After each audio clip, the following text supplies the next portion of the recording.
নমস্কার বন্ধুরা, Bengali style কুকিংয়ে আপনাদের সবাইকে স্বাগত। আমার আজকের রেসিপি মটর পনির। এই রেসিপিটা এভাবে বানালে দারুণ স্বাদের হবে।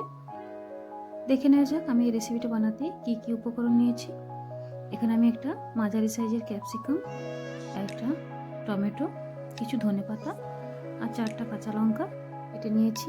এখানে আমি মটরগুলোয় আগের দিন রাত্রে ভিজিয়ে রেখেছিলাম। আর এখানে আমি দুটো মাঝারি সাইজের আলু কেটে নিয়েছি। প্রথমে আমি প্রেসার কুকারে ভেজানো মটর আর আলুটা একসাথে সেদ্ধ করে নেব। ভেজানো মটরটা দিয়ে দিলাম, এরপর আলুগুলো দিয়ে দিলাম, আর এটাতে 1 চামচ পরিমাণ লবণ দিয়ে দিচ্ছি। 1 চামচ পরিমাণ লবণ দিয়ে দিলাম। এরপর আমি মটর সেদ্ধ করার জন্য জল দিয়ে দিচ্ছি। জলটা একটু বেশি করে দিয়ে দিলাম। এরপর প্রেসার কুকারে ঢাকাটা লাগিয়ে দিচ্ছি। আর এখানে আমি কিছু পনির কেটে রেখেছি টুকরো টুকরো করে, একটু বড় বড় করে টুকরো করে রেখেছি। প্রেসার কুকারে সিটি দিয়ে আমি মটর আর আলু সেদ্ধটা নামিয়ে রেখেছি। প্রথমে আমি গ্যাসের চুলায় একটা কড়াই চাপিয়ে দিয়েছি। এরপর কড়াইটা আমার গরম হয়ে গেছে। পরিমাণ মতো তেল দিয়ে দিচ্ছি রান্না করার জন্য। পরিমাণ মতো তেল দিয়ে দিলাম। তেলটা আমার গরম হয়ে গেছে। এরপর দিয়ে দিলাম 1/2 চা চামচের মতো 5 ফোড়ন, 2টো তেজপাতা, গ্রেট করে নেওয়া আদা। এখানে 1 ইঞ্চি মতো আদা আমি গ্রেটারে গ্রেট করে রেখে দিয়েছিলাম। এরপর ভালো করে মশলাটা ভেজে নেব। আদাটা তেলের মধ্যে দিয়ে তারপর কেটে রাখা টমেটোটা দিয়ে দিলাম। টমেটোটা দিয়ে নাড়াচাড়া করতে করতে আবার আমি ক্যাপসিকামটাও দিয়ে দেব। এরপর দিয়ে দেবো টুকরো করে রাখা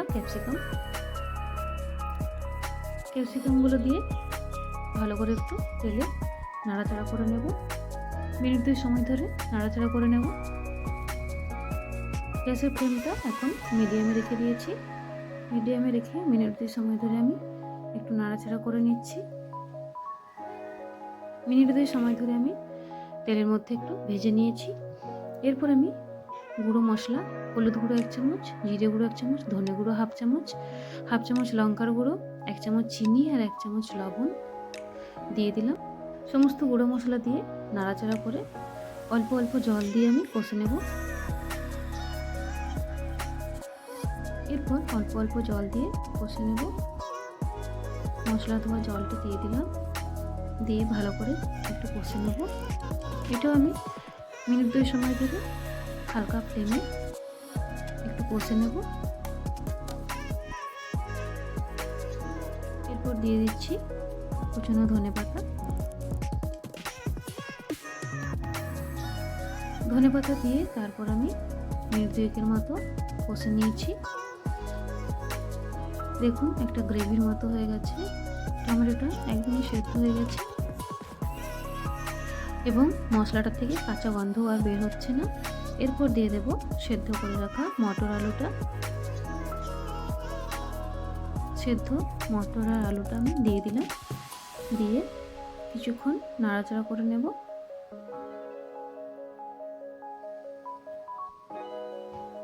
কিছুক্ষণ নাড়াচাড়া করে নিয়েছি। এই দেখুন জলটা অনেকটা কমে গেছে। এরপর আমি আবার জল দিয়ে দেব। এই পনিরের টুকরোগুলো একটা আলাদা, অন্যদিকে আমি একটা তাওয়া বসিয়ে দিয়েছি।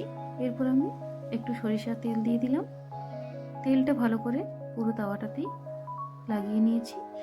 এরপর আমি এই পনিরের টুকরোগুলো ভেজে নেব। অল্প একটু লবণ দিয়ে দিলাম। লবণটা ভালো করে পনিরগুলো মাখিয়ে নিয়েছি। এরপর তাওয়াটাও আমার গরম হয়ে গেছে। এরপর আমি পনিরের টুকরোগুলো দিয়ে দিচ্ছি। তারপর উল্টে পাল্টে ভালো করে ভেজে নেব।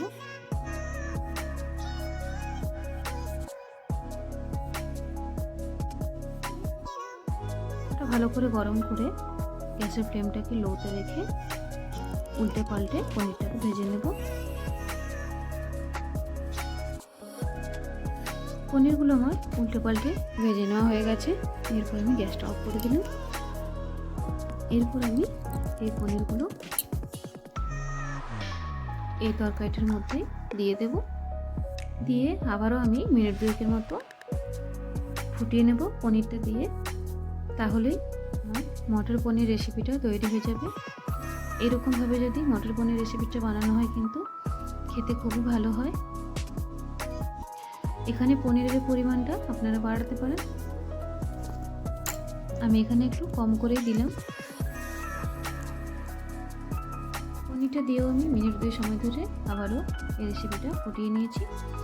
এরপর আমি দিয়ে দিচ্ছি 1 চামচের মতো গরম মশলা আর সবজি মশলায় মিক্স করে। এতে করে কিন্তু রেসিপিটা দারুণ লাগে। যেহেতু নিরামিষ রেসিপি, এইরকমভাবে মশলাটা দিলে কিন্তু খেতে আরও ভালো লাগে, স্বাদ আরও বেড়ে যায়। রেসিপিটা আমার একদম তৈরি হয়ে গেছে গরম গরম পরিবেশন করার জন্য। পুরো ভিডিওটি দেখার জন্য আপনাদের অসংখ্য ধন্যবাদ। আমার এই ভিডিওটি যদি আপনাদের ভালো লাগে অবশ্যই একটি লাইক করবেন। আমার চ্যানেলে নতুন বন্ধু হয়ে থাকলে একটি সাবস্ক্রাইব করার অনুরোধ রইল। সবাই সুস্থ থাকবেন, ভালো থাকবেন, ধন্যবাদ।